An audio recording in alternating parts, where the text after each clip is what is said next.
मित्रों, भगवान अभी भी है और हमारे साथ हरदम है।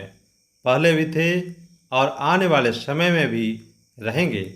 हमें केवल उस परमात्मा पर भरोसा रखना चाहिए।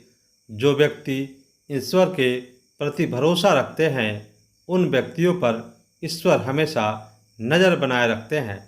जिस तरह मनुष्य का आशीर्वाद एक व्यक्ति के लिए शुभ योग बनाता है, ठीक उसके विपरीत यदि कोई व्यक्ति किसी को श्राप देता है तो उसके लिए अशुभ योग बनता है, जहां उसे पाप का भागीदार बनना पड़ता है।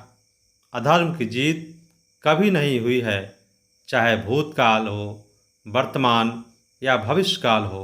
यदि आप अधर्म का साथ दे रहे हैं तो आप पाप के भागीदार बन रहे हैं, किंतु आप धर्म के मार्ग पर डटे रहेंगे तो आप अधर्म को श्राप देकर दंडित अवश्य कर सकते हैं। सबसे बड़ी भूल तो वो लोग करते हैं जो धर्म में विश्वास नहीं रखते हैं।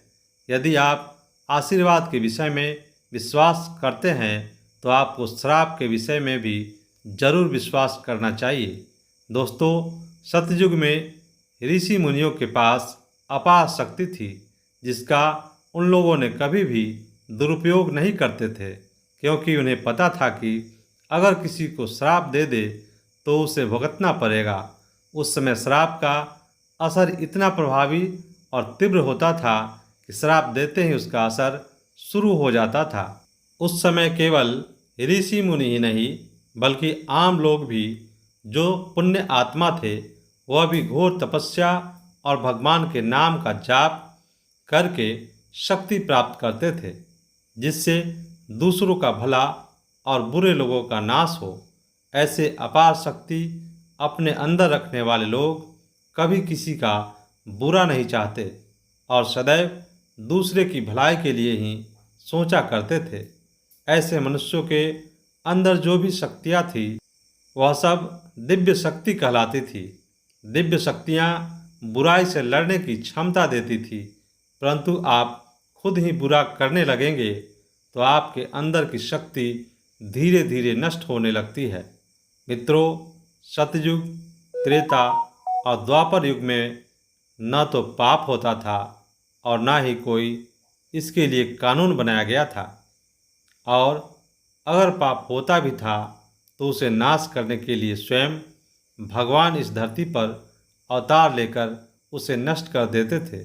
उदाहरण के लिए, जिस तरह सतयुग में भगवान विष्णु ने नरसिम्हा अवतार लेकर हिरण्यकश्यप का वध किया था, उसी तरह आपने सुना ही होगा कि त्रेता युग में भगवान विष्णु ने स्वयं राम जी का अवतार लिया था, जिसके कारण धरती पर आतंक मचा रहे रावण का नाश उन्होंने खुद किया था। वही भगवान श्री कृष्ण ने द्वापर युग में भागवत गीता में पांडुपुत्र अर्जुन से कहा कि 3 युगों में तो इंसानों ने पाप नहीं किया, परंतु कलयुग में पाप करने वाले होंगे। इसलिए उस पाप से छुटकारा पाने के लिए एक ही उपाय है कि श्री हरि का नाम लो। इस युग में सबसे ज़्यादा पाप होने की वजह से पुण्य आत्मा बहुत कम रहेगी और पापी आत्मा इस धरती पर सबसे अधिक होंगे, जिसके कारण किसी को भी श्राप का प्रभाव जल्दी पड़ने वाला नहीं होगा।